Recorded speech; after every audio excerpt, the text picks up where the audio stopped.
Կառավարությունը 2 ամսով երկարաձգել է անհայտ կորած զինծառայողների ընտանիքներին տրամադրվող 300,000 դրամ սոցիալական աջակցությունը։ Այս փոփոխությամբ անհայտ կորած 21 զինծառայողների ընտանիքներ կստանան ֆինանսական աջակցություն, որի համար կպահանջվի լրացուցիչ 12,600 դրամ։ Ըստ հիմնավորման հունիսի 26-ի դրությամբ կա անհայտ բացակայող ճանաչելու մասին դատական ակտ չունեցող թվով 21 անհայտ կորած համարվող զինծառայող։ Գյումրու կենտրոնական աղբավայրը մոտ 1 շաբաթ է այրվում է, ծուխը հատկապես մեծ անհարմարություններ է պատճառում մուշ թաղամասի բնակիչներին։ Համայնքապետի ժամանակավոր պաշտոնակատարի խոսքով քաղաքը բնապահպանական մարտահրավերի առաջ է հայտնվել։ Ըստ Ավետիս Առաքելյանի, քաղաքի կոմունալ ծառայությունն ու փրկարար ծառայությունը զբաղվում են խնդրով, սակայն ապարդյուն։ Հրշեջ մեքենաները նույնիսկ չեն կարողանում հասնել կրակի օջախներին հրդեհը մարելու համար։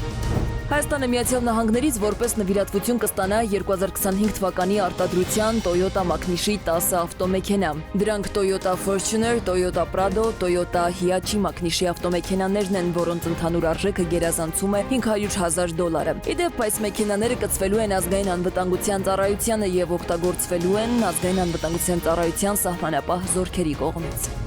Տեսախցիկների թիվը բանտերում կավելացվի, կառավարությունը դրա համար կհատկացնի ավելի քան 27 միլիոն դրամ։ Արդարադատության նախարարությունից հայտնում են, որ տեսախցիկներն օգնելու են կանխել իրավախախտումները, անօրինական իրերի անցկացումը, ինչպես նաև բարձրացնելու են բանտապահների հաշվետվողականությունը։ Միաժամանակ ընդգծում են բանտերի շենքերի մակերեսների ավելացմամբ պայմանավորված անհրաժեշտություն է առաջացել ուժեղացնել կալանավորների նկատմամբ վերահսկողությունը։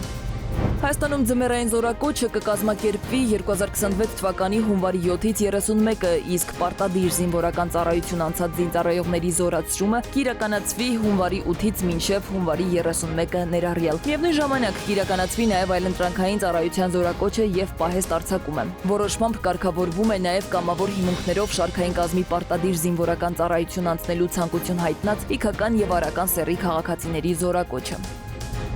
Իրանից ագարակ մաքսային անցակետ ժամանած 3 բեռնատար տրանսպորտային միջոց ենթարկվել է մաքսային զննության, պարզվել է, որ բեռնատարներում, որոնք մեկ ներկրողի միջոցով պետական սահմանով ցեմենտ են տեղափոխել, առկա է մաքսային հսկողությունից թաքցված ծխախոտային արտադրանք։ Ծխախոտները թաքցվել են ցեմենտի բունկերների տակ, զոդման եղանակով նախապես պատրաստված թաքստոցներում։ Բեռնատարների թաքստոցներից դուրս է բերվել առանց աքսիզային մակնշման ընդհանուր 6530 տուփ ծխախոտ։ Դրանք առգրավվել են։ Իրանի Իսլամական Հանրապետության 3 քաղաքացու նկատմամբ մաքսային կարգավորման մասին օրենքի համապատասխան հոդվածի հատկանիշներով կազմվել են մաքսային արձանագրություններ։